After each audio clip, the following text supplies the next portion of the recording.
Hare Krishna. Welcome to class number 11 of the Srimad Bhagavatam Canto 2 study. So today we're going to jump into the Chatur Shloki, the 4 seed verses of the Srimad Bhagavatam, which is really exciting. We're picking up at Canto 2, Chapter 9, text 33. And to set the stage, we're going to chant Hare Krishna. Hey, Haribol, sweet soul. So let's arrive here together, pausing whatever we were doing or whatever we will be doing to be here together now. Trying to connect, to remember, to engage our minds, our hearts,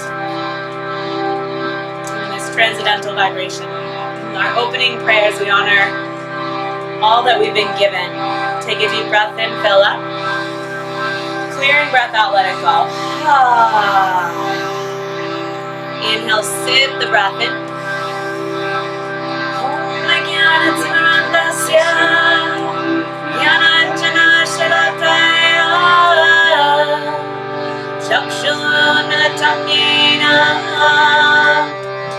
Tasmai Shri Gurave Namah. Jaya Shri Krishna Chaitanya Prabhu Nityananda Shri Advaita Gadadhara Shri Vasari Gaura Bhakta Vrinda. Hare Krishna Krishna Krishna Hare Hare Rama, Rama Rama, Hare Hare.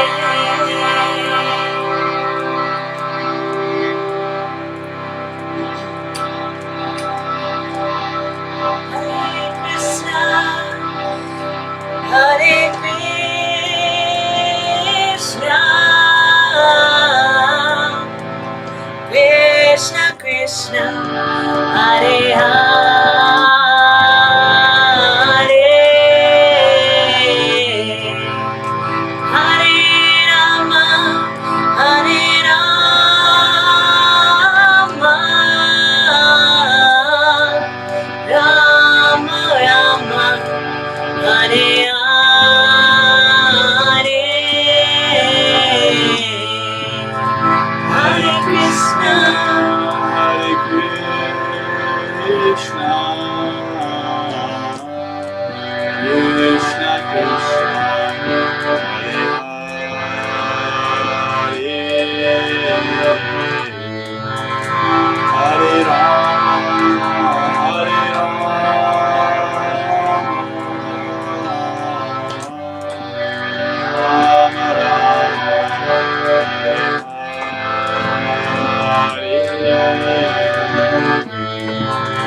Hare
Shri Shri Gaur Chaitanya Mahaprabhu ki.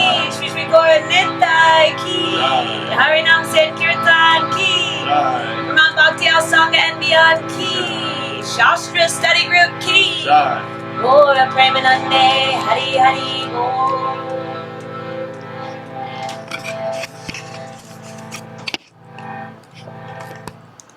Om Jnana-timirandhasya Jnananjana-shrakaya Chakshurumilitam Yena Tasmai Shri Gurave Namaha Vanchakalpatarupyascha Kripasantubhya eva cha Patitanam Pavanebhyo Vaishnavebhyo Namo Namaha Jaya Shri Krishna Chaitanya Prabhu Nityananda Shri Advaita Gadadhara Shri Vasadi Gaura Bhakta Hare Krishna, Krishna Krishna, Hare Hare, Hare Rama, Rama Rama, Hare Hare, Hare Krishna. Can we turn that fan off? Mm-hmm. Hare Krishna, everyone. Thanks for your reflections online. We have, I think, maybe more than usual to read today, so we won't have as many reflections. We'll just have one. Just have one reflection, one share to get the ball rolling. Who would like to share with us what stood out to them from the readings?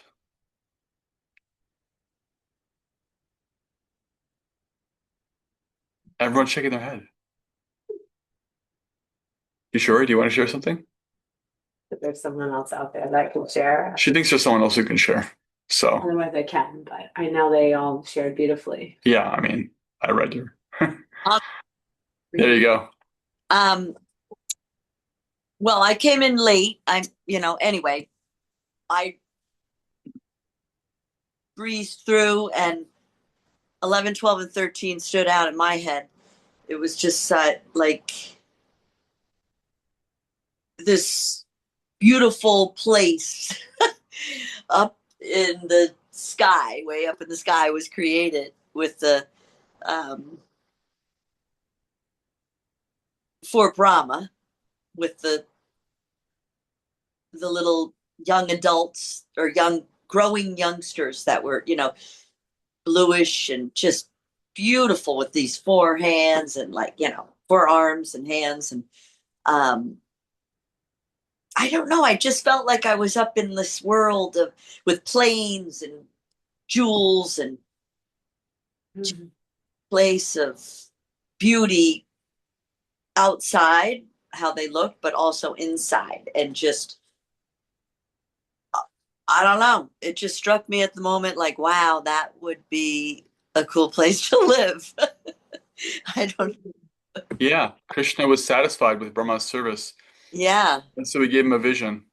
Although Brahma is in the material world, he's face to face with Krishna, and Krishna showed him his abode where, the liberated souls, those who aren't conditioned, and they're just serving cooperatively, and there's that it's very much in contrast to the material world, and we get to hear about it. We get to actually hear about it and experience it and be there through that description. So I have a question, which I didn't think of then when I was reflecting, but now I'm like, what if it is like that? Like when we move on, like when it's our time, could that be there? Is that up there? I mean, well, according to the Srimad Bhagavatam and all of the allied Bhakti scriptures, yes. I mean, every form of the Lord has their abodes and their devotees, and devotees can even exist in more than one at the same time. That's described. Yeah, just like there's so many different. It's described in other parts of the Srimad Bhagavatam. There are different localities in the material world with different modes of nature and different arrangements made for people in different living conditions. Despite what people might think, this is not the only planet that can harbor life in the material world. So there's actually a great deal of variety. That is the Bhagavatam's presentation. That's what Krishna is revealing. I mean, we can't even understand the nature of this universe properly or this galaxy. Right. So we have to, at this point, we have to have some higher authority present to us, whether it's a realized devotee like Brahma or one of his great grand disciples, or Krishna has to show us, or in these cases the Shastra, the Vyasadeva is sharing, has to if they wish to demonstrate higher reality. But we're very fortunate that that's the case. Yes. Okay. Thank you. Thank you. Yeah, there's more descriptions in Canto 3. There's more descriptions, Canto 5. Yeah, a few places. And of course, when Krishna comes, or any of his incarnations come, to this planet or any other planet, they turn that place into the spiritual world, practically because of the devotees and the pastimes and everything that's going on. It becomes non-different. Yeah. Shamir Prop, can I ask a question? Sure. Something that confused me because I didn't get to read it all again until a little bit now for the class. But there is in verse 23, when Krishna says at the end of that verse, O Brahma the sinless, you may know from me that it was I who ordered you to undergo penance at first on your being perplexed in your duty, because such penance is my heart and soul.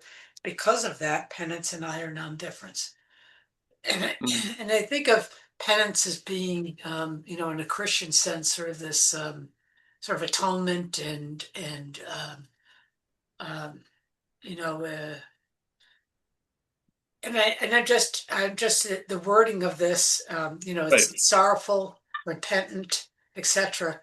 And just an interesting way it's phrased, and maybe you could expand that a bit for me. Sure. Yeah, I mean it's not a word that's used much. Prabhupada is using it because the actual word in Sanskrit is tapas, tapaha. Tapaha, if I mean I could just pull it up for you, the ways it's translated.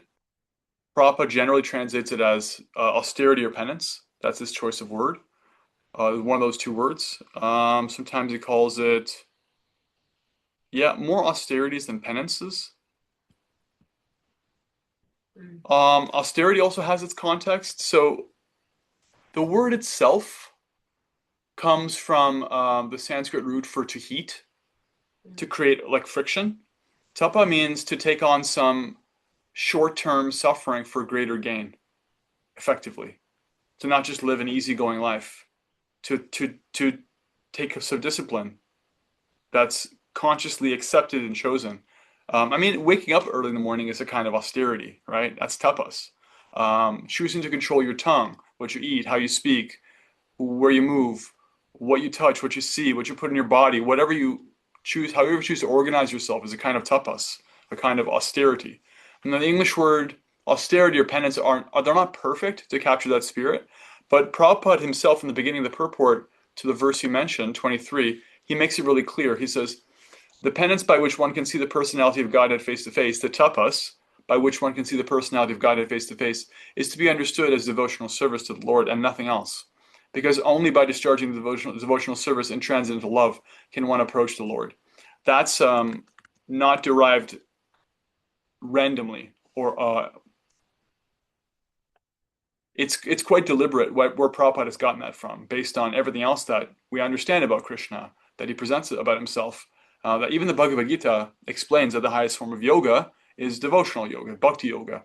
And that's the only way. There's a couple of verses in the Bhagavad Gita that explain quite clearly and literally that that's the only way you can actually be with Krishna face to face, as he is as a person, because it's approaching personally. So that was the point of Brahma's so-called austerities, his tapas. It's why Krishna is revealing himself to him now personally. That's what he was hoping for. He's hoping for a relationship. And to that end, Brahma was purifying his heart. And that's really what any kind of tapas is meant to do. It's like, I don't want that, I want this. Like focus, purification. And in this case, it was distinctly with the purpose of realizing Krishna in his personal future. Yeah. Does that help? Good. Okay. And to that end, Krishna is now seeing Brahma face to face. Brahma is having that darshan, and Krishna is going to speak. He has been speaking for a little bit. He's going to speak now, verse 33, which is where we'll jump in. Om Namo Bhagavate Vasudevaya. Om Namo Bhagavate Vasudevaya. Om Namo Bhagavate Vasudevaya. Om Namo Bhagavate Vasudevaya. Om Namo Bhagavate Vasudevaya. Namo Bhagavate Vasudevaya. 33. Brahma, it is I, the personality of Godhead, who was existing before the creation when there was nothing but myself. Nor was there the material nature, the cause of this creation. That which you see now is also I, the personality of Godhead, and after annihilation, what remains will also be I, the personality of Godhead. Purport. We should note very carefully that the personality of Godhead is addressing Lord Brahma and specifying with great emphasis himself, pointing out that it is he, the personality of Godhead, who existed before the creation, and it is he only who maintains the creation, and it is he only who remains after the annihilation of the creation. Brahma is also a creation of the Supreme Lord.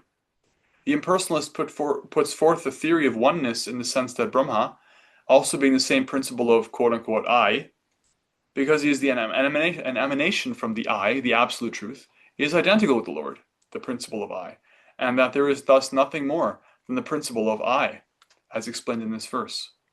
Accepting the argument of the impersonalist, it is to be admitted that the Lord is the creator I, and that the Brahma is the created I. Therefore, there is a difference between the two I's, namely the predominator I and the predominated I. Therefore, there are still two I's, even accepting the argument of the impersonalist. So what Prabhupada's doing here is he's very clearly pointing out, because the verse in the Sanskrit, Krishna is saying, myself, I, it uses the word aham several times. And so Prabhupada is stressing that we cannot take this the wrong way, that Krishna is literally talking about himself as a distinct person. Because the impersonalist wants to merge all identities. Now, because Brahma is part and parcel of Krishna, therefore we're all one. But Prabhupada's pointing out logically that doesn't stand up to reason. Right? There's a creator and there's created, even though they're related. But we must note carefully that these two I's are accepted in the Vedic literature in the sense of quality. The Canto Upanishad says, Nityo nityanam chetanas chetananam eko bahunam yoviditati kaman. The creator I and the created I are both accepted in the Vedas as qualitatively one because both of them are nityas and chetanas. They're both eternal and they're both conscious. But the singular I is the creator I, and the created I's are of plural number because there are many I's, like Brahma, and those generated by Brahma. It is the simple truth. The Father creates or begets a Son, and the Son also creates many other sons, and all of them may be one as human beings, but at the same time, from the Father, the Son, and the grandsons are all different. The Son cannot take the place of the Father, nor can the grandsons. Simultaneously, the Father, the Son, and the grandson are one and different also. As human beings, they are one, but as relativities, they are different. Therefore, the relativities of the creator and the created, or the predominator and the predominated, have been differentiated in the Vedas by saying the predominator I is the feeder of the predominated I's, and that thus there is a vast difference between the two principles of I. In another feature of this verse, no one can deny the personalities of both the Lord and Brahma. Therefore, in the ultimate issue, both the predominator and predominated are persons. This conclusion refutes the conclusion of the impersonalist that, in the ultimate issue, everything is impersonal. This impersonal feature stressed by the less intelligent impersonalist school is refuted by pointing out that the predominator I is the absolute truth, and that he is a person. The predominated I, Brahma, is also a person, but he is not the absolute. For realization of oneself in spiritual psychology, it may be convenient to assume oneself to be the same principle as the absolute truth. But there is always the difference of the predominated and the predominator, as clearly pointed out here in this verse, which is grossly misused by the impersonalists. Brahma is factually seeing face-to-face his predominator Lord, who exists in his transcendental eternal form, even after the annihilation of the material creation. The form of the Lord as seen by Brahma existed before the creation of Brahma, and the material manifestation with all the ingredients and agents of material creation are also energetic expansions of the Lord. And after the exhibition of the Lord's energy comes to a close, what remains is the same personality of Godhead. Therefore, the form of the Lord exists in all circumstances of creation, maintenance, and annihilation. Right? This verse is pointing out past, present, future. Before the universe, during the universe, after the universe. Krishna himself is saying that I'm the basis. The Vedic hymns confirm this fact also in the statement, Vasudeva va idam agra asin, na Brahma, na Shankara eko Narayana asin, na Brahma neshana, etc. Before the creation there was none except Vasudeva. There was neither Brahma nor Shankara. Only Narayana was there, and no one else. Neither Brahma nor Ishana. Sripad Shankaracharya also confirms in his comments in the Bhagavad Gita that Narayana, or the personality of Godhead, is transcendental to all creation, but that the whole creation is the product of Avyakta. Therefore, the difference between the creator and the created is always there, although both the creator and the created are of the same quality. The other feature of the statement is that the supreme truth is Bhagavan, or the personality of Godhead. The personality of Godhead and his kingdom have already been explained. The kingdom of Godhead is not void, as conceived by the impersonalists. The Vaikuntha planets are full of transcendental variegatedness, including the four-handed residents of those planets, with great opulence of wealth and prosperity. And there are even airplanes and other amenities required for high-grade personalities. Therefore, the personality of Godhead exists before the creation, and he exists with all transcendental variegatedness in the Vaikuntha Lokas, that's the spiritual world. The Vaikuntha Loka is also accepted in the Bhagavad Gita as being of the Sanatana, or eternal nature, are not annihilated even after the annihilation of the manifested cosmos. Those transcendental planets are of a different nature altogether, and that nature is not subjected to the rules and regulations of material creation, maintenance, or annihilation. The existence of the personality of Godhead implies the existence of the Vaikuntha Lokas, as the existence of a king implies the existence of a kingdom.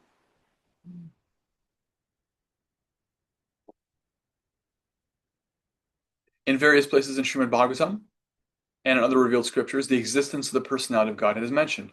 For example, in Bhagavatam 2.8.10, quote, "How does the supreme personality of Godhead, the cause of creation, maintenance, and annihilation, who is always freed from the influence of the illusory energy and is the controller of the same, lie in everyone's heart?" Similar also is a question of Viduras, Canto 3, chapter 7, verse 37. Sridhar Swami explains this in his notes, quote, "During the annihilation of the creation, who serves the Lord lying on the Shesha, etc." End quote. This means that the transcendental Lord, with all his name, fame, quality, and paraphernalia, exists eternally. The same confirmation is also in the Kashikanda of the Skanda Purana in connection with the Dhruva Charitra.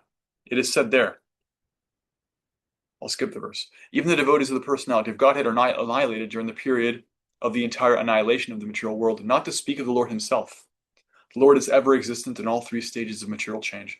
So what we're seeing here in these purports, we'll see this a lot in these four purports, is Prabhupada becoming very technical to point out that everything he's saying, like for example, for the last three paragraphs, he's been pointing out that the personality of Godhead is eternal and is in fact a person.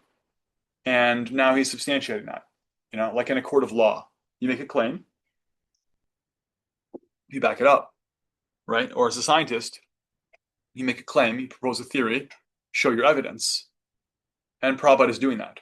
He's saying, he lists like four different verses pointing out what he's saying. So when we see this, this is the purpose. Prabhupada is very purposefully proving, effectively, that what he's saying is backed up, right? The impersonalist adduces no activity in the Supreme, but in this discussion between Lord Brahma and the Supreme Personality of Godhead, the Lord is said to have activities also, as he has his form and quality. The activities of Brahma and other demigods during the maintenance of the creation are to be understood as the activities of the Lord. The king or the head executive of a state may not be seen in the government offices, for he may be engaged in royal comforts. Yet it should be understood that everything is being done under his direction, and everything is at his command. The personality of Godhead is never formless. In the material world, he may not be visible in his personal form to the less intelligent class of persons, and therefore he may sometimes be called formless. But actually he is always in his eternal form in his Vaikuntha planets, as well as in other planets of the universes, as different incarnations.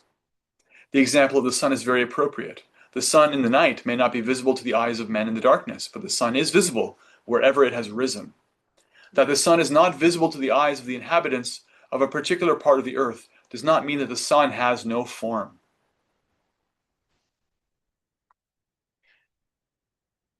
In the Brihad Aranyaka Upanishad 141, there is this hymn.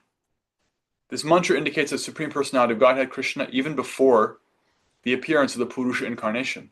In the Bhagavad Gita 15:18, it is said that Lord Krishna is Purushottama because he is the supreme Purusha, transcendental even to the Purusha Akshara and the Purusha Kshara. The Akshara Purusha, or the Mahavishnu, throws his glance over Prakriti or material nature, but the Purushottama, supreme person, existed even before that. The Brihat Aranyaka Upanishad therefore confirms the statement of the Bhagavad Gita that Lord Krishna is the supreme person, Purushottama. In some of the Vedas, it is also said that in the beginning only the impersonal Brahman existed. However, according to this verse, the impersonal Brahman, which is the glowing effulgence of the body of the Supreme Lord, may be called the immediate cause. But the cause of all causes, or the remote cause, is the Supreme Personality of Godhead. The Lord's impersonal feature is existent in the material world because, by material senses or material eyes, the Lord cannot be seen or perceived. One has to spiritualize the senses before one can expect to see or perceive the Supreme Lord. But he is always engaged in his personal capacity, and he is eternally visible to the inhabitants of Vaikuntha face to face. Therefore, he is materially impersonal, just as the executive head of the state may be impersonal in the government offices, although he is not impersonal in the government house, right? You can say, like, you've never met the president, but that doesn't mean they don't exist. They just don't come to your door.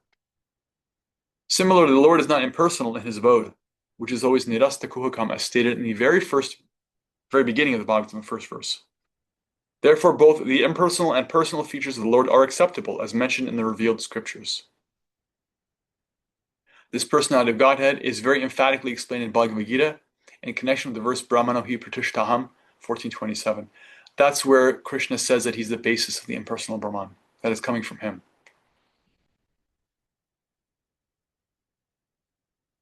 Therefore, in all ways, the confidential part of spiritual knowledge is realization of the personality of Godhead, and not his impersonal Brahman feature.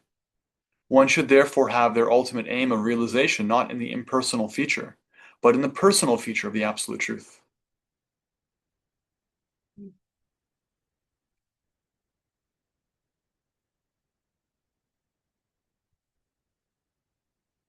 To claim to be one with the cosmic consciousness of the Lord is the last trap set by the illusory energy, or Daivi Maya. Even in the impersonal existence of the Lord, as it is in the material creation, one should aspire for personal realization of the Lord. And that is the meaning of Paschadehang ere tacha yovashisheta sosmyam. That's from this verse. Brahmaji also accepted the same truth when he was instructing Narada. He said in Bhagavatam 2.750, there is no other cause of all causes than the Supreme Personality of Godhead, Hari. Therefore, this verse, Aham Eva, never indicates anything other than the Supreme Lord. Aham Eva literally means I, certainly. And one should therefore follow the path of the Brahma Sampradaya, or the path from Brahmaji to Narada to Vyasadeva, etc., and make it a point in life to realize the Supreme Personality of Godhead, Hari, or Lord Krishna. This very confidential instruction to the pure devotees of the Lord was also given to Arjuna and to Brahma in the beginning of the creation. The demigods like Brahma, Vishnu, Maheshvara, Indra, Chandra, and Varuna are undoubtedly different forms of the Lord for execution of different functions. The different elemental ingredients of material creation, as well as the multifarious energies, also may be of the same personality of Godhead. But the root of all of them is the Supreme Personality of Godhead, Sri Krishna. One should be attached to the root of everything, rather than bewildered by the branches and leaves. That is the instruction given in this verse. Verse 34. Before we continue, I actually want to change the formatting on my screen so I can see all the verses at once. Make it easier. Okay.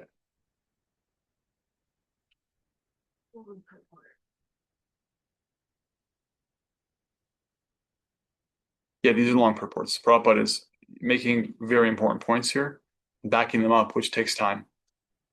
Can you summarize that report? Like, what was the? Krishna is a person. He needs a supreme form of the supreme. The personal form is the supreme, and that's Krishna. And he's talking about himself as a distinct person who existed before the creation, during the creation, and after the creation. And that personhood is not collapsible with all other forms of person. That he remains eternally distinct because he's the creator. Right.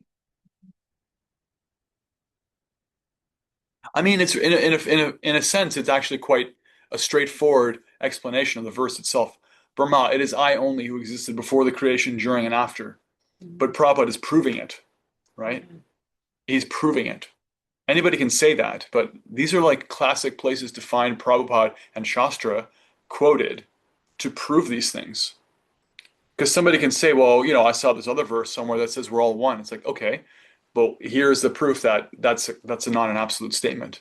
That's a qualified statement. It's in certain contexts, it's true. We're qualitatively one. But it's to erase all doubts. Verse 34.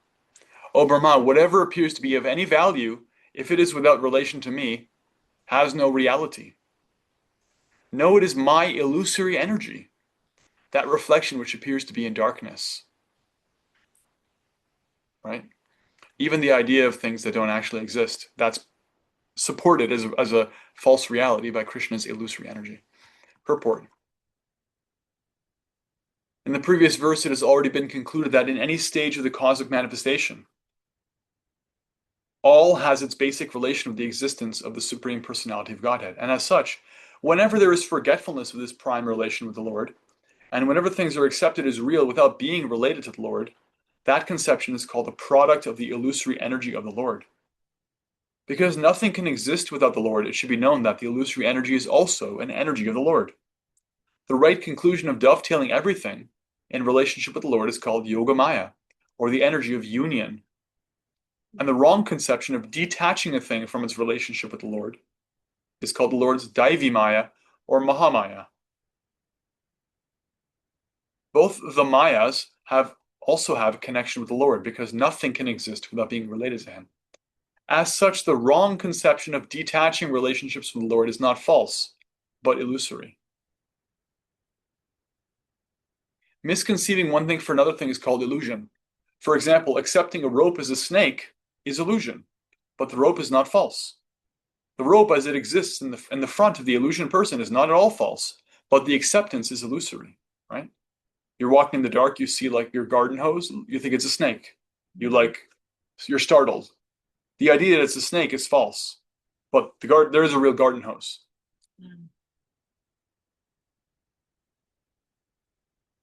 Therefore, the wrong conception of accepting this material manifestation as being divorced from the energy of the Lord is illusion, but it is not false.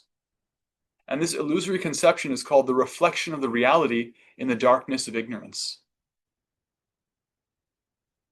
You see, the context here is that impersonalists and certain misunderstandings of the Vedas try to present that the material world is completely false, ultimately. Their idea is that it doesn't exist at all. And Prabhupada is saying it does, as much as a garden hose does when you mistake it for a snake. It's just not what you think it is. We're taking it as something separate from the Lord. That's false. That's a dream we have. That's an idea we have, separating the material energy in front of us and around us from the Lord. That's false. But the thing itself is still there. We just may for some time disconnect it from its original context, which is Krishna. It's His energy. Anything that appears as apparently not being, quote unquote, produced out of my energy is called Maya.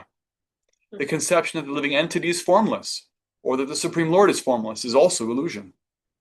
In Bhagavad Gita 2.12, it was said by the Lord in the midst of the battlefield that the warriors standing in front of Arjuna himself, and even the Lord had all existed before. They were existing on the battlefield of Kurukshetra, and they would continue all to exist, to be individual personalities in the future also, even after the annihilation of the present body, and even after being liberated from the bondage of material existence. In all circumstances, the Lord and the living entities are individual personalities, and the personal features of both the Lord and living beings are never abolished. Only the influence of the illusory energy, the reflection of light in the darkness, can be, by the mercy of the Lord, be removed. In the material world, the light of the sun is also not independent, nor is that of the moon. The real source of light is the Brahma Jyoti, which diffuses light from the transcendental body of the Lord. And the same light is reflected in varieties of light: the light of the sun, light of the moon, light of fire, light of electricity. So the identity of the self as being unconnected with the Supreme Self, the Lord, is also illusion. And the false claim, quote unquote, I am the Supreme, is the last illusory snare of the same Maya, or the external energy of the Lord.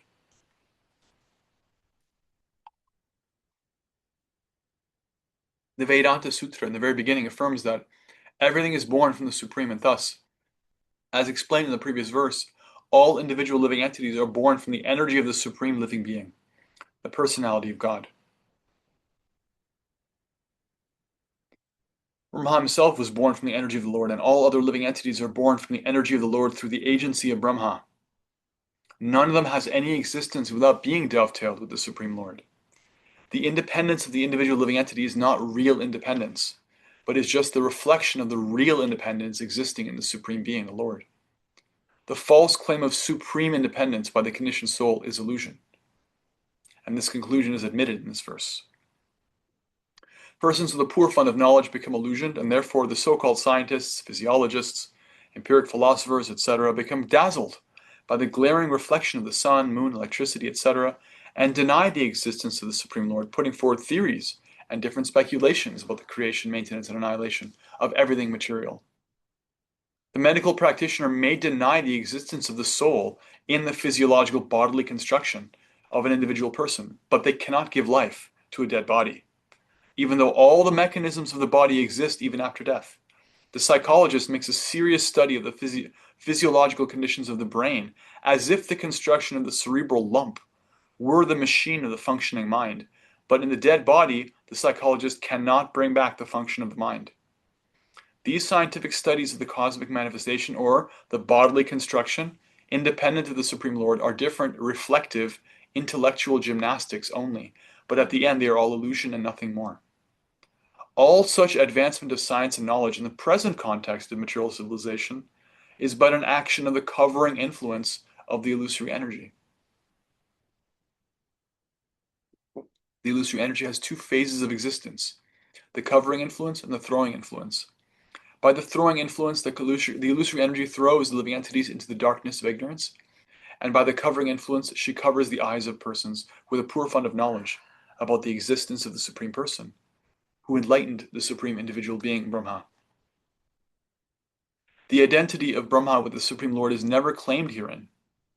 Right? They're not the same person, and therefore, such a foolish claim by the person with a poor fund of knowledge is another display of the illusory energy of the Lord.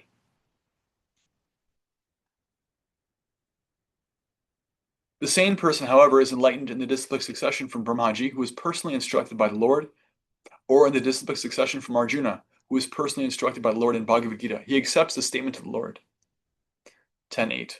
The Lord is the original source of all emanations, and everything that is created, maintained, and annihilated exists by the energy of the Lord.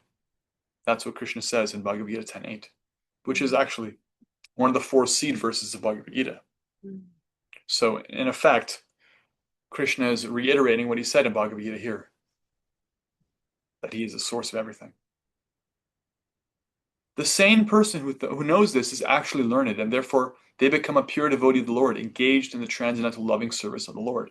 Krishna has literally said that in 10.8. Prabhupada is translating again here. Although the reflective energy of the Lord displays various illusions to the eyes of persons with a poor fund of knowledge, the sane person knows clearly that the Lord can act even from far, far beyond our vision by his different energies, just as fire can diffuse heat and light from a distant place. In the medical science of Ayurveda, there is definite acceptance of the Lord's supremacy in the following words. Quotes 2 verses. There is one Supreme Person who is the progenitor of this cosmic manifestation, and whose energy acts as Prakriti, or the material nature, dazzling like a reflection. By such illusory action of Prakriti, even dead matter is caused to move by the cooperation of living energy of the Lord. That's us, conscious living entity. And the material world appears like a dramatic performance to the ignorant eyes. The ignorant person, therefore, may even be a scientist or physiologist in the drama of Prakriti, while the sane person knows Prakriti as the illusory energy of the Lord. By such a conclusion, as confirmed by Bhagavad Gita, it is clear that the living entities are also a display of the Lord's superior energy, just as the material world is a display of the Lord's inferior energy. The superior energy of the Lord cannot be as good as the Lord, although there is very little difference between the energy and the possessor of the energy, or the fire and the heat. Fire is possessed of heat, but heat is not fire. This simple thing is not understood by the person with a poor fund of knowledge, who falsely claims that the fire and the heat are the same. Again, Prabhupada, you can see how he's stressing the the very important point that the Lord and his parts and parcels are not completely one. Because this is like a persistent misunderstanding. It's very attractive to the false ego. That's why Prabhupada calls it the last snare of illusion.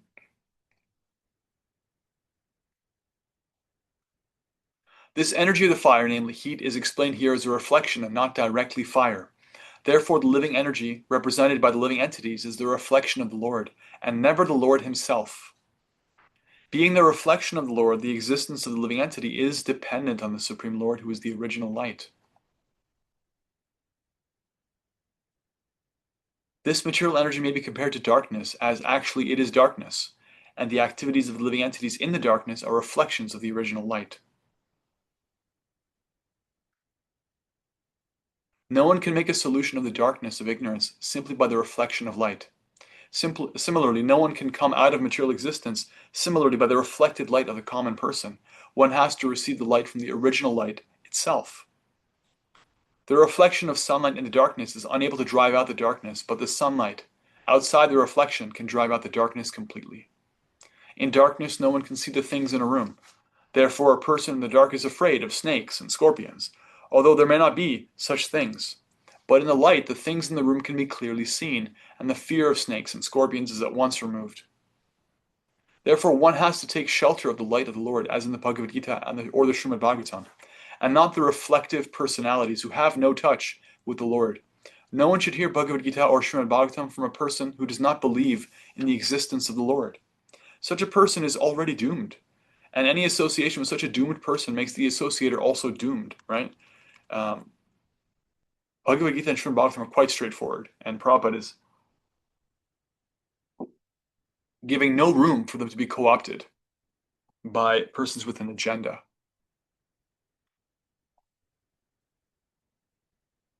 According to the Padma Purana, within the material compass, there are innumerable material universes, and all of them are full of darkness. Any living entity, beginning from the Brahmas, there are innumerable Brahmas in innumerable universes. To the insignificant ant, all are born in darkness, and they require factual light from the Lord to see him directly, just as the sun can be seen only by the direct light of the sun. No lamp or man-made torchlight, however powerful may be, can help one see the sun. The sun reveals itself.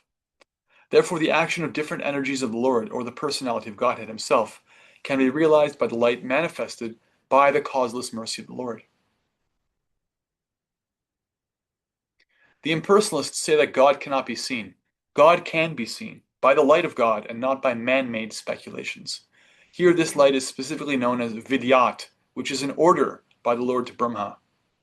Vidyat means let it be known. This direct order of the Lord is a manifestation of the internal energy. This direct order of the Lord is a manifestation of his internal energy, and this particular energy is the means of seeing the Lord face to face. Not only Brahma, but anyone who may be graced by the Lord to see such merciful, direct, internal energy can also realize the personality of Godhead without any mental speculation. Very important. The direct order of the Lord is a manifestation of his internal energy, and it is by that energy we can see him face to face. So when Krishna's saying, bow down to me, perform devotional service, do this, do that, it's not a power trip. It's not theoretical. It's a manifestation of his internal energy. It's like an umbilical cord that will nourish us if we allow it to. If we take that and try to apply it, it is by that energy we see him face to face. That's him extending himself, right? He's speaking this way. He's speaking directly to Brahma, giving an instruction, right? The verse said, boy, long purport, said, know this. It's an instructive form. Know it. Know this is my illusory energy, that reflection which appears to be in darkness. He's instructing Brahma how to see what the illusory energy is and how it manifests. Okay, 35. Oh, Brahma, please know that the universal elements enter into the cosmos, and at the same time do not enter into the cosmos. Similarly, I myself also exist within everything created, and at the same time, I am outside of everything. Purport: the great elements of material creation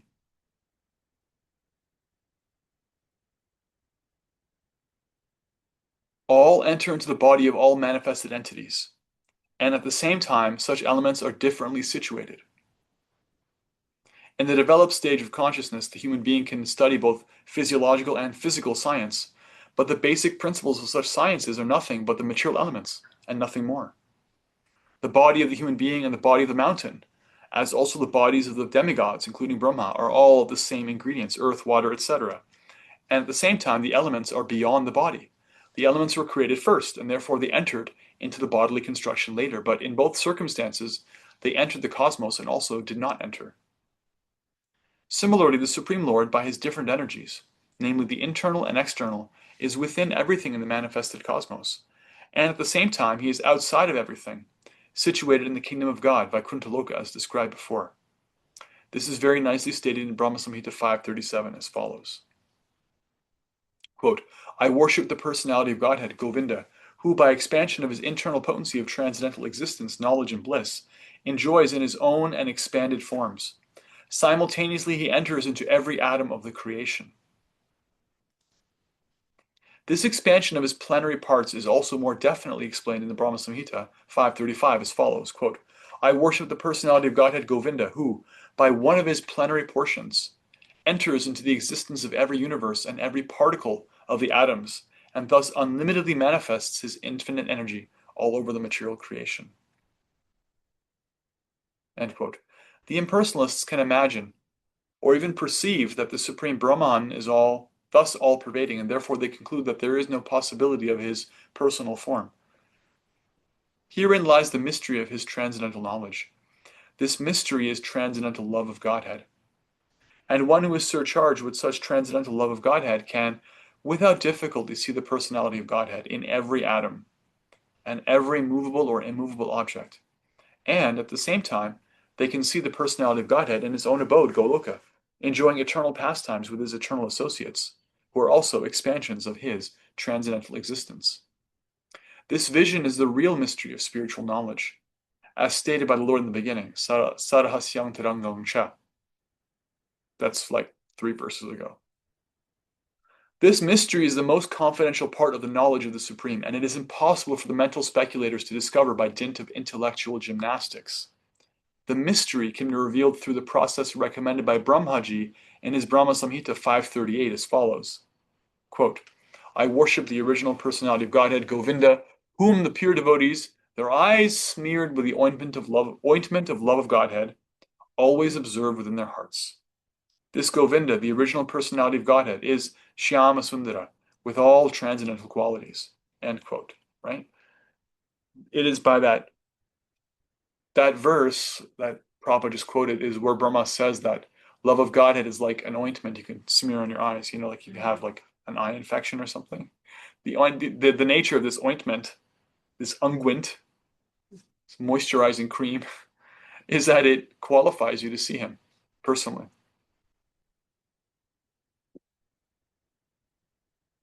Everywhere and always. Therefore, although he is present in every atom, the Supreme Personality of Godhead may not be visible to the dry speculators. Still, the mystery is unfolded before the eyes of the pure devotees because their eyes are anointed with love of Godhead. And this love of Godhead can be attained only by the practice of transcendental loving service of the Lord, and nothing else. The vision of the devotees is not ordinary. It is purified by the process of devotional service.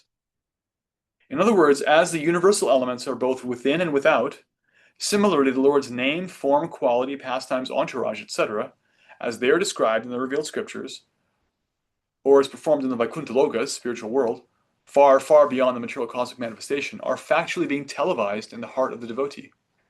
The person with a poor fund of knowledge cannot understand, although by material science one can see things far away by means of television. Factually, the spiritually developed person is able to have the television of the kingdom of God always reflected within their heart. That is the mystery of the knowledge of the personality of Godhead. So this verse has to do with what's called the Chinta Bheda Bheda Tattva, simultaneous oneness and difference. This is a fundamental feature of the philosophy of Bhagavatam, of what Krishna is explaining about himself, that he is simultaneously one with and different from everything. So he's saying that everything's coming from him, and he's saying that he's in everything, but at the same time, He's saying, I'm in everything, but at the same time, I'm not. I'm also separate from it. And Prabhupada is teasing that apart for us to help us understand what that means practically. In practice, he's talking about how all these elements are always available to us, but by default, no one is seeking the Lord, unless and until they have the qualification of pure love to see Him, even in His material elements, although they come from Him. Since they come from Him, He must be in them, right? That's the point. They cannot come, they don't come from anything else. That's all over Bhagavad Gita and Srimad Bhagavatam. They're directly from Him. He claims His energy as His own. However, He's not manifested clearly through that. Until and unless somebody's eyes are quote unquote smeared with the ointment of the love of Godhead, because then one can see how He's actually there. You can actually feel that you're in the world, but it's not just the material elements. They're Krishna's elements. He is in that, right? Mm-hmm. The devotee always feels that they're with the Lord, and also they're reminded that this is His energy and they miss Him. There's a simultaneous oneness and difference. That, yes, I'm being held by His energy, but I wish I were being held by His arms. I wish I could see Him face to face. There's that conviction. There's that full realization. So that's what this verse is speaking to: the oneness and difference of the universe and everything in it with Krishna Himself. Right? The Lord can award anyone and everyone mukti, liberation from the bondage of material existence. Yet He rarely awards the privilege of love of God, as confirmed by Narada. This transcendental devotional service of the Lord is so wonderful that the occupation keeps the deserving devotee always wrapped in psychological activities, without deviation from the absolute touch. Thus, love of Godhead developed in the heart of the devotee is a great mystery. Brahmaji previously told Narada that the desires of Brahmaji are never unfulfilled because he is always absorbed in the transcendental loving service of the Lord, nor has he any desire in his heart, save and except the transcendental service of the Lord. That is the beauty and mystery of Bhakti Yoga. As the Lord's desire is infallible because He is achyuta, infallible. Similarly, the desires of the devotees in the transcendental service of the Lord are also achyuta, infallible. This is very difficult, however, for the layperson to understand without knowledge of the mystery of devotional service, as it is very difficult to know the potency of touchstone.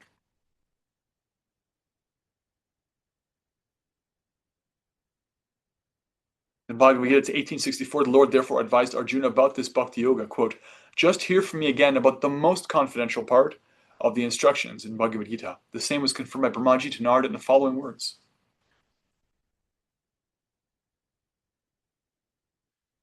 Brahmaji said to Narada, quote, whatever I have spoken to you about the Bhagavatam was explained to me by the Supreme Personality of Godhead, and I am advising you to expand these topics nicely, so that people may easily understand the mysterious Bhakti Yoga by transcendental loving service to the Lord. That's from earlier in this chapter. It is to be noted here that the mystery of Bhakti Yoga was disclosed to Brahmaji by the Lord Himself. Brahmaji explained the same mystery to Narada. Narada explained it to Vyasa. Vyasa explained it to Shukadeva Goswami.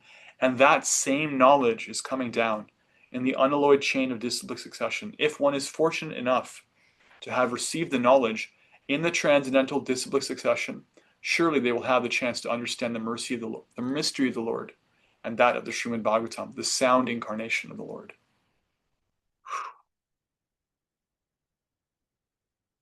That's, as the kids would say, pretty hype. Pretty hype. Okay, 36, the last of the chapter Shloki. If I recall correctly, this has an especially ecstatic purport. A person who is searching after the supreme absolute truth, the personality of Godhead, must certainly search for it up to this, in all circumstances, in all space and time, and both directly and indirectly. Purport. To unfold the mystery of Bhakti Yoga as it is explained in the previous verse is the ultimate stage of all inquiries, or the highest objective for the inquisitive. Everyone is searching after self-realization in different ways.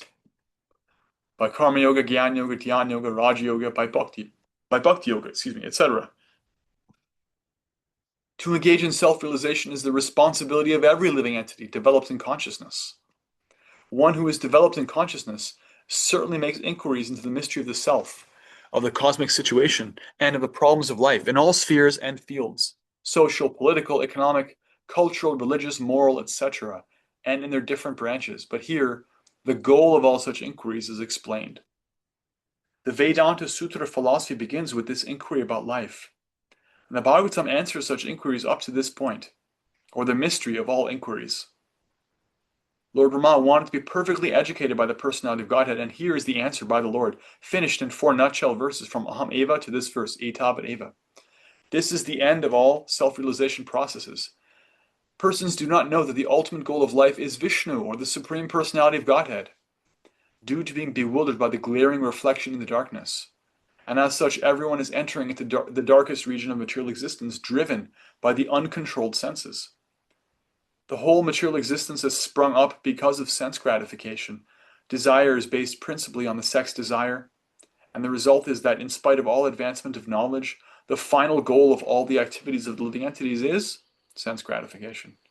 But here is the real goal of life, and everyone should know it by inquiries put before a bona fide spiritual master, expert in the science of Bhakti Yoga, or from a living personality of Bhagavatam life. That's what Krishna is saying in this verse. He's saying, what I'm sharing about myself is the supreme, highest thing. One should engage himself in trying to understand it in all times, circumstances, always.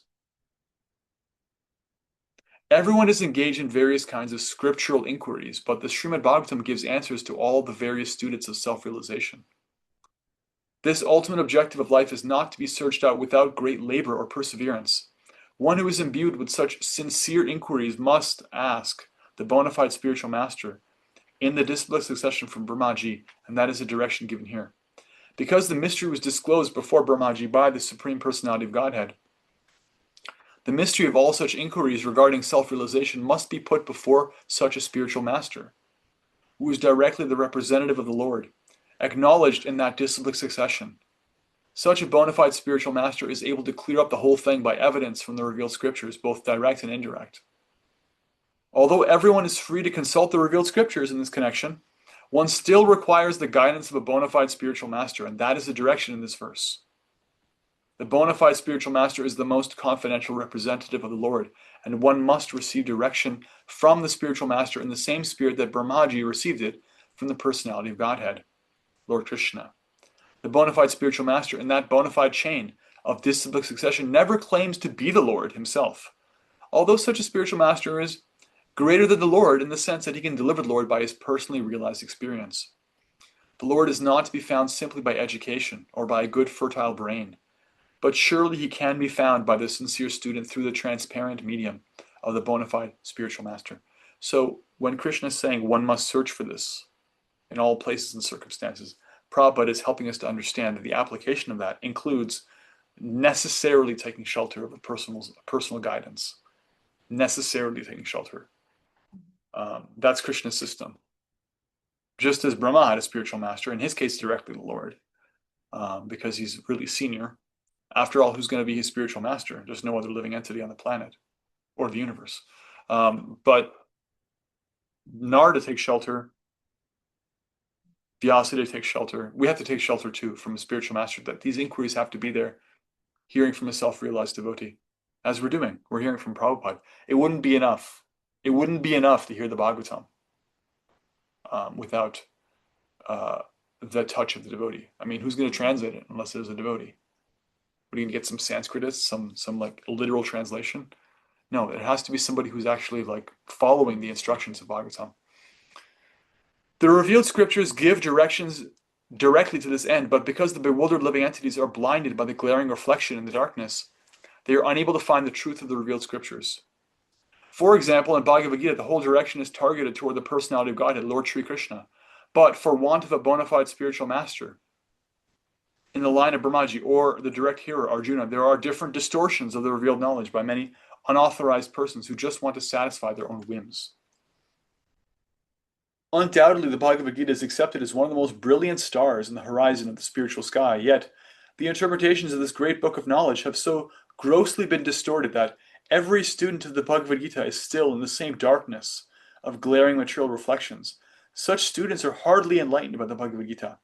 In the Gita, practically the same instruction is imparted as in the form prime verses of the Bhagavatam. But due to wrong and fashionable interpretations by unauthorized persons, one cannot reach the ultimate conclusion. In Bhagavad Gita 1861, it is clearly said, quote, end quote. The Lord is situated, and Prabhupada translates it, the Lord is situated in the heart of all living beings as Paramatma, and he is controlling all of them in the material world under the agency of his external energy. Therefore, it is clearly mentioned that the Lord is the supreme controller, and that the living entities are controlled by the Lord. Bhagavad Gita 1865, the Lord directs as follows. It is clear from this verse that the direction of the Lord is that one should be God-minded, a devotee of the Lord, a worshipper of the Lord, and must offer all obeisances unto Lord Krishna. By so doing, the devotee will undoubtedly go back to Godhead, back home. Indirectly, it is said that the whole Vedic social construction of human society is so made that everyone acts as a part and parcel of the complete body of the Lord, right? This is why the social structure, the varnashrama, is there. What became the caste system existed for spiritual purposes originally, so that everybody can act as part and parcel of the supreme whole of Krishna, not so that there can be a power struggle or a ruling class and an underclass.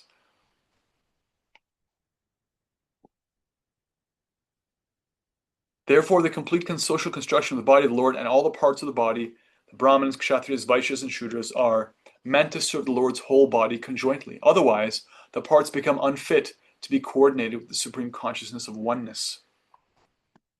Universal consciousness is factually achieved by coordinated service of all concerned to the Supreme Personality of Godhead, and that alone can ensure total perfection. Therefore, even the great scientists, the great philosophers, the great mental speculators, the great politicians, the great industrialists, the great social reformers, etc., cannot give any relief to the restless society of the material world because they do not know the secret of success, as mentioned in this verse of Bhagavatam, namely, that one must know the mystery of Bhakti Yoga. In Bhagavad Gita 7.15, also it is said, because the so-called great leaders of human society are ignorant of this great knowledge of Bhakti Yoga and are always engaged in ignoble acts of sense gratification, bewildered by the external energy of the Lord, they are stubborn rebels against the supremacy of the Supreme Personality of Godhead, and they never agree to surrender unto him, because they are fools, miscreants, and the lowest types of human beings.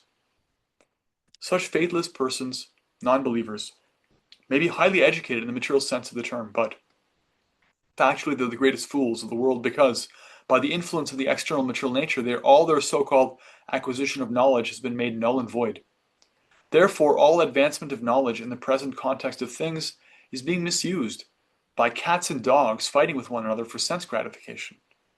And all acquisition of knowledge in science, philosophy, fine arts, nationalism, economic development, religion, and great activities are being spoiled by being used as dresses for dead men.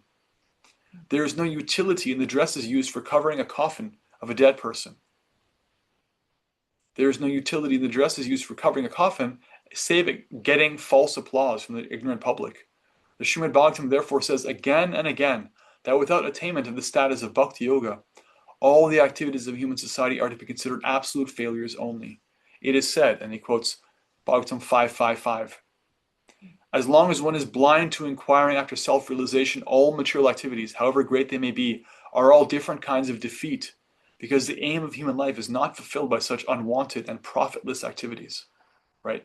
Practically, this whole purport is Prabhupada like translating these verses. I'm naming, like what I just read is Prabhupada's on-the-fly translation of 5.5.5 Bhagavatam. So it's like, again, he's not giving his opinion. He's quoting very clearly what the conclusion of the Bhagavatam is from so many angles. The function of the human body is to attain freedom from material bondage, but as long as one is fully absorbed in material activities, their mind will be overwhelmed in the whirlpool of matter, and thus they will continue to be encaged in material bodies life after life. Then he quotes Bhagavatam 5.5.6. It is one's mind that generates different kinds of bodies for suffering different kinds of material pangs.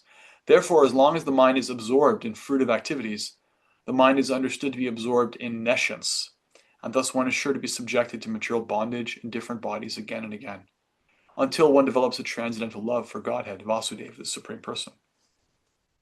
To become absorbed in the transcendental name, quality, form, and activities of the Supreme Person, Vasudeva, means to change the temper of the mind from matter to absolute knowledge, which leads one to the path of absolute realization, and thus frees one from the bondage of material contact and engagements in different material bodies. Srila Jiva Goswami Prabhupada therefore comments on the words sarvatra sarvada in the sense that the principles of Bhakti Yoga or devotional service to the Lord are apt in all circumstances, i.e., Bhakti Yoga is recommended in all the revealed scriptures, it is performed by all authorities. It is important in all places, it is useful in all causes and effects, etc. As far as the revealed scriptures are concerned, he quotes from the Skanda Purana as follows, quote, no quote, but Prabhupada is going to paraphrase it. In the material world, which is full of darkness and dangers, combined with birth and death, and full of different anxieties, the only way to get out of the great entanglement is to accept loving transcendental devotional service to Lord Vasudeva. This is accepted by all classes of philosophers. So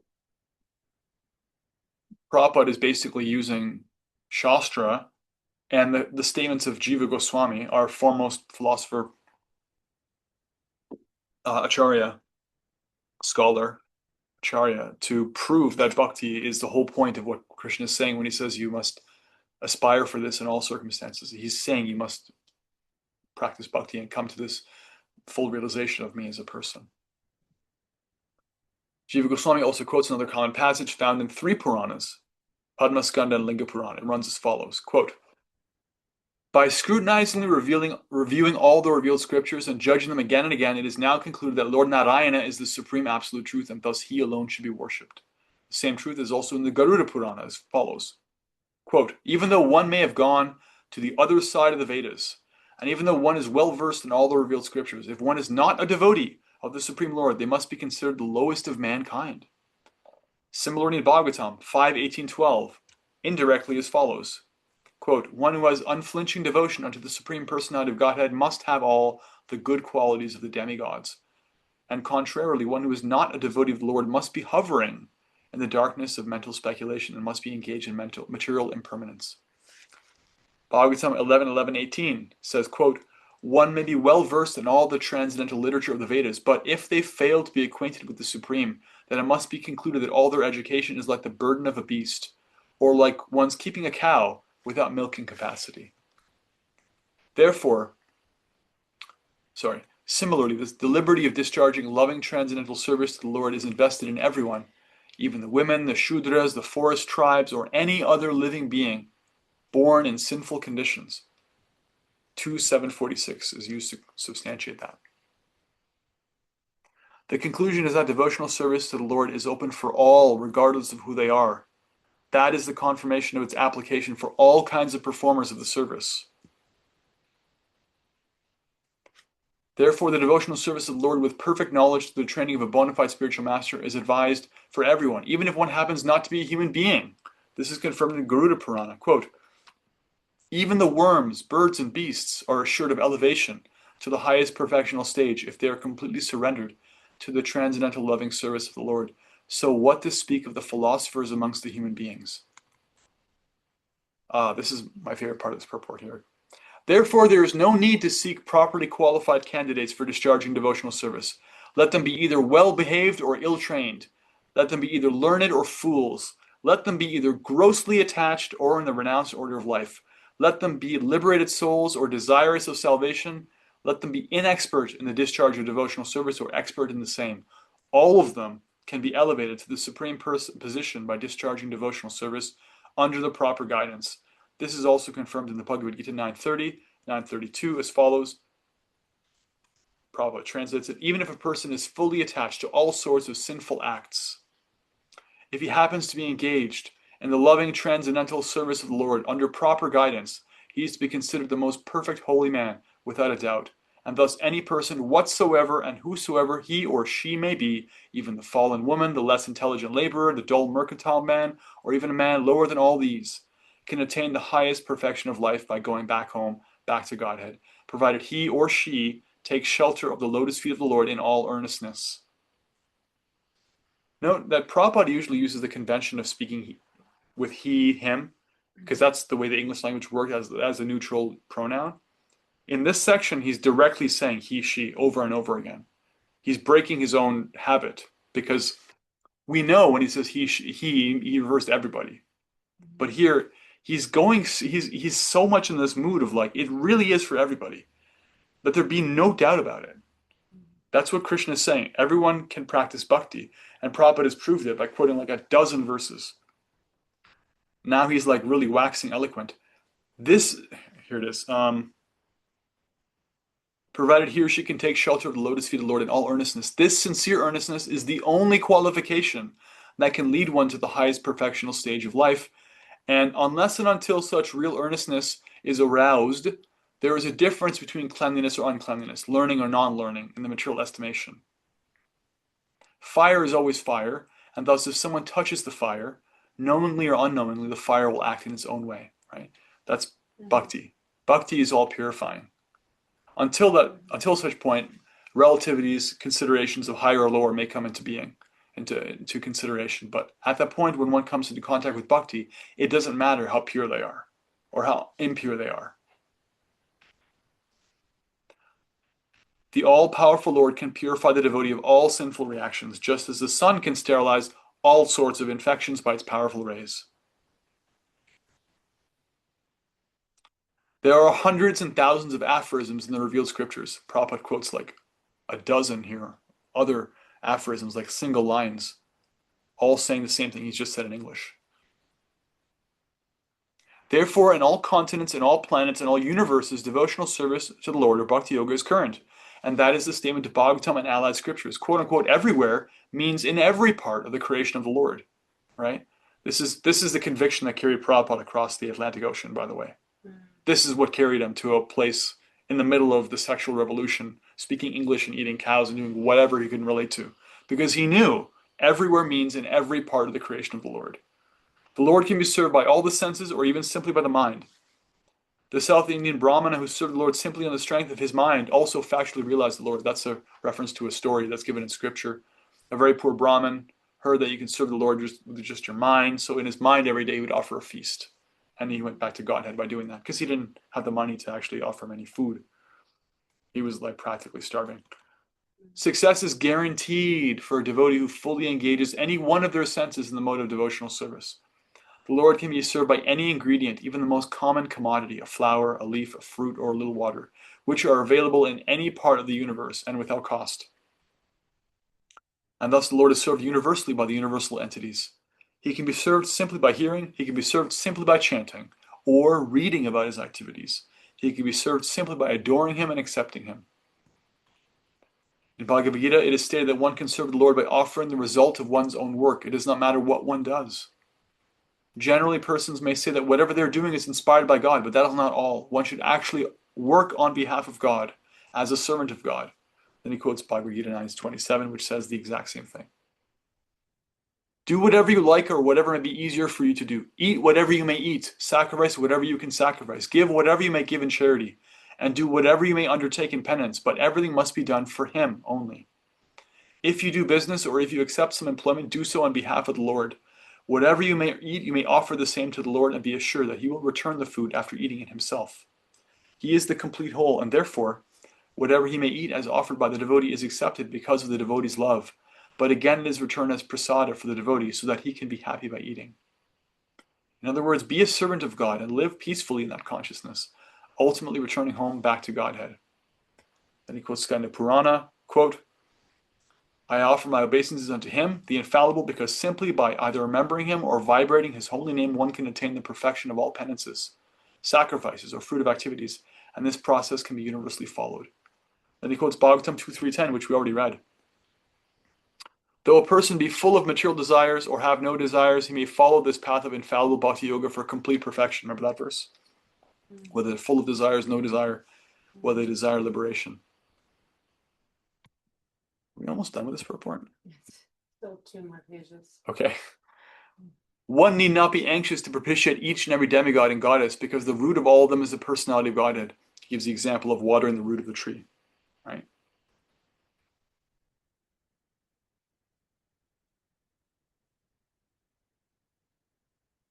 Therefore, in all cases, everyone is benefited by such transcendental service to the Lord. The man who worships the Lord himself who is worshipped, the cause for which the Lord is worshipped, the source of supply, the place where such worship is done, etc. Everything is benefited by such an action.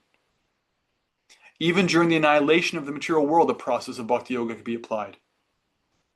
He is worshipped in every millennium or yuga. And he substantiates that with 12.352 from Bhagavatam. and from Vishnu Purana. The Lord can be worshipped in all stages of life. For instance, even the wombs of their mothers, Prahlad and Maharaj Parikshit, worshipped the Lord. There you go. In utero. Ajamil worshipped the Lord even at the point of death. Chitraketu worshipped the Lord even in heaven and hell. In Nrsimha Purana, it is said that as the hellish inhabitants began to chant the holy name of the Lord, they began to be elevated from hell towards heaven. Here we go. Similarly, as indicated directly and indirectly in revealed scriptures. 1. Even though one is well versed in the Vedas and scriptures, if one is not a devotee of the Supreme Lord, they are to be considered the lowest of mankind. 2. In the Shastra, the same is repeated. What is the use of Vedic knowledge and penances for one who is devoid of devotional service to the Lord? 3. What is the comparison of thousands of Prajapatis, elevated demigods, to one devotee of the Lord? 4. Shukadev says in Bhagavatam 2.4.17 that neither the ascetic, the person who does austerities, nor one who is greatly munificent, nor one who is famous, nor the great philosopher, nor the great occultist, nor anyone else can achieve the desired result without being engaged in the service of the Lord. 5. Even if a place is more glorious than heaven, if there is no glorification of Krishna, the Lord of Vaikuntha, or his pure devotee, it should at once be quitted. 6.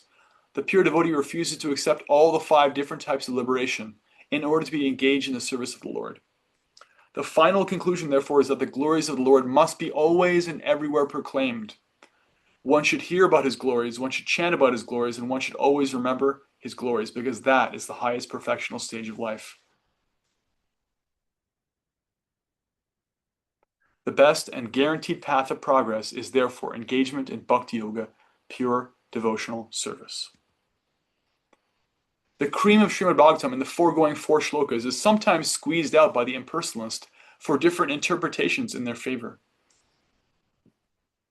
But it should be carefully noted that the 4 shlokas were first described by the personality of Godhead himself, and thus the impersonalist has no scope to enter into them because they have no conception of the personality of Godhead.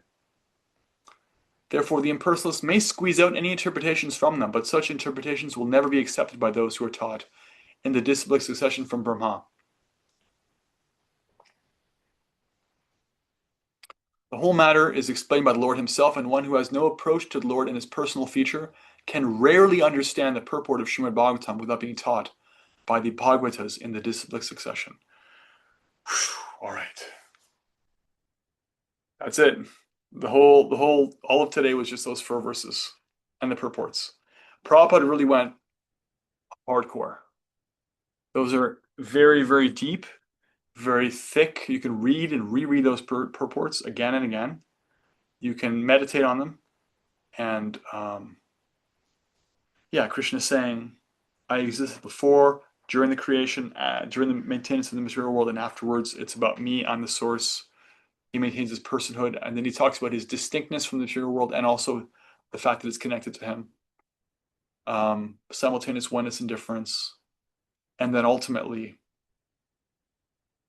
how one must approach that person through Bhakti Yoga. And Prabhupada is effectively proving that. I mean, there's no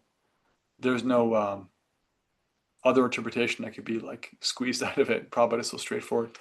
And he's so, he really goes into a kind of ecstasy in this purport. He's so liberal, right? So merciful. Let them be learned or great fools. Let them be well-mannered or ill-mannered. It doesn't matter, he says. Everyone can practice Bhakti Yoga. All right. Okay, let's take any reflections. Just for a couple minutes. Anything you heard?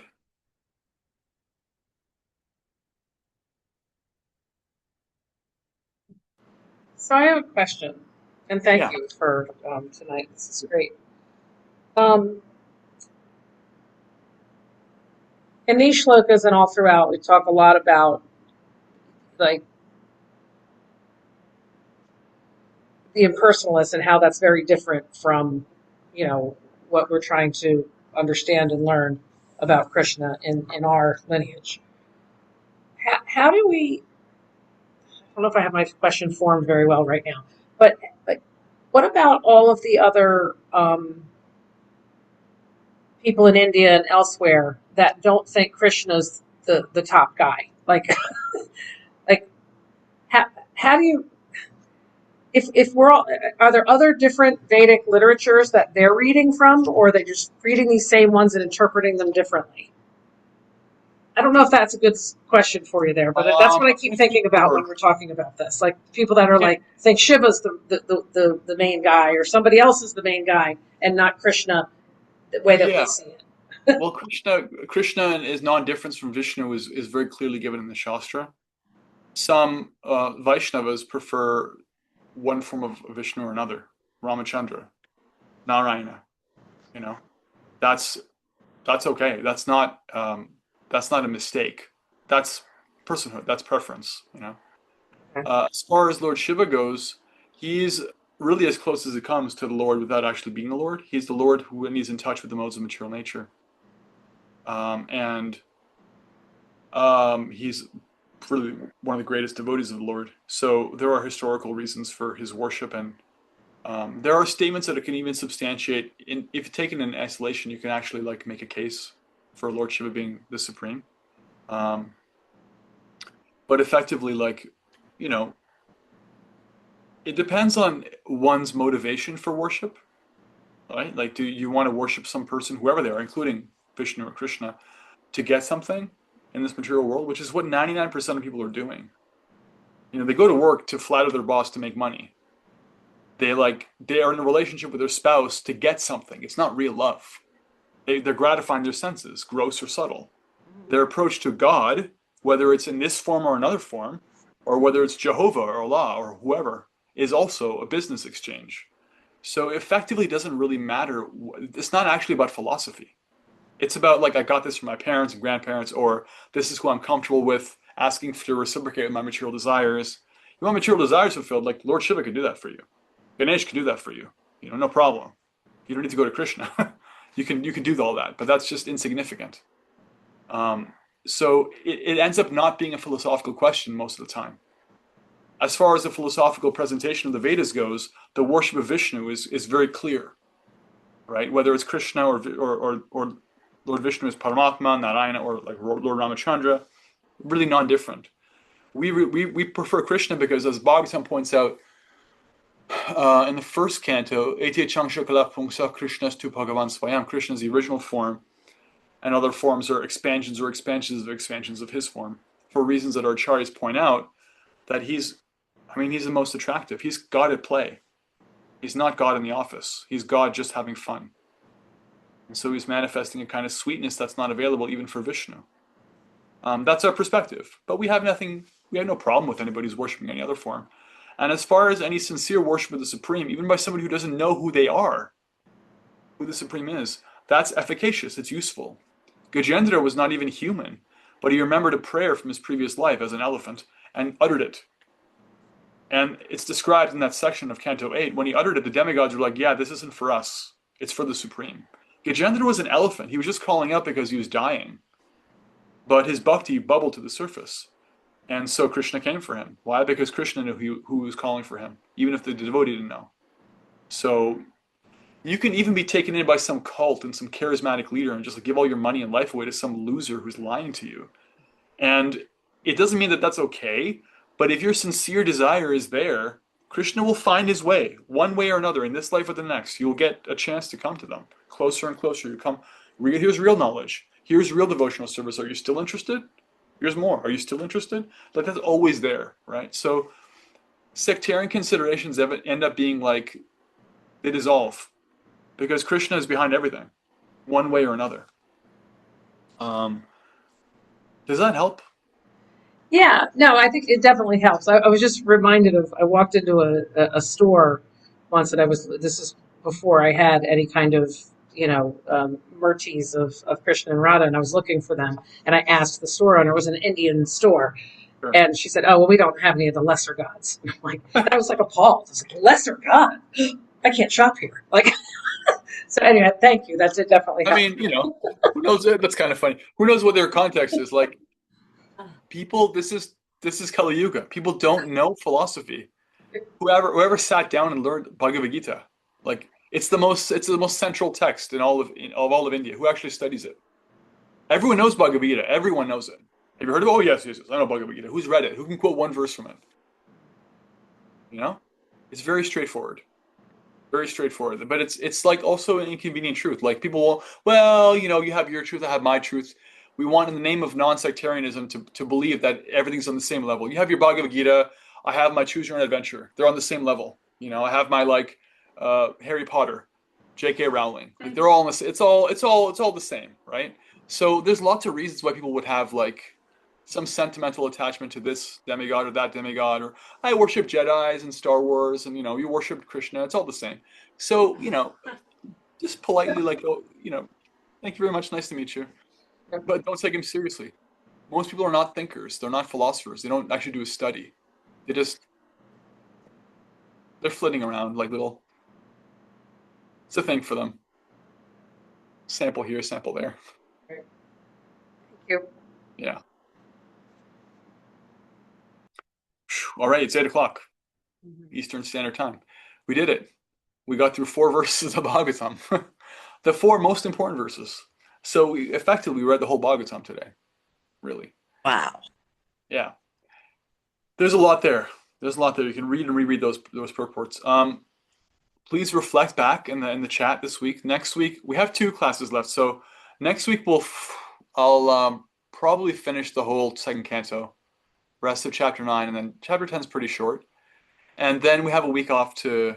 Rukmini and Anutama will be here. Our special guest Rukmini and Anutama will be here. They'll give a special class, and then we'll have like just a review of the whole canto, the whole thing, whatever stood out, because we did a lot. I just have one question because you made me. It kind of goes with Tanya's question. Tandavini. Oh, right. She has a Yeah. new name. Yes, I love your spiritual name. Yes.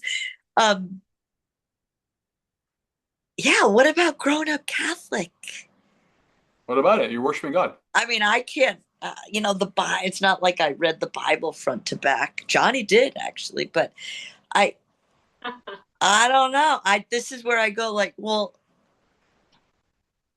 how does that fit in with, I just don't know how Well, I mean, Prabhupada's perspective, and as one I share, is that there are so many authorized agents of the Lord to share spiritual knowledge. Jesus Christ is certainly empowered. Yeah. And I think it's really good etiquette not to comment on the theology of other traditions from outside of it. So I'm not going to do that. But I think the sincere devotion of Christians, of certain Christians who take their practice very seriously, is evident. You can see like there are self-realized sages and saints in different traditions. Like Teresa of Avila comes to mind, Francis of Assisi, who just like you read their writings and you're blown away. Like this is real bhakti. This is actual bhakti. So it's available. Right. We love Bhagavatam because it's so specific. You can actually talk about the form and features and the smiling face and the glittering teeth. Like what wonderful details. Love is in the details, right? So that's there. There's a lot of variety. There's a lot of spiritual guidance. The acharyas, the 6 Goswamis and their followers are just brilliant and give such clear maps that it's so practical and helpful. But we're not here to like, say our way is the only way or whatever. Like Right. Christians are practicing bhakti. Okay. Yeah. Thank you. Thank you. Okay. All right. Srila Prabhupada ki jai, Srimad Bhagavatam ki jai. Hare Krishna, Krishna Krishna, Hare Hare, Hare Rama, Rama Rama, Hare Hare. All right, everybody. See you next week. See you on WhatsApp.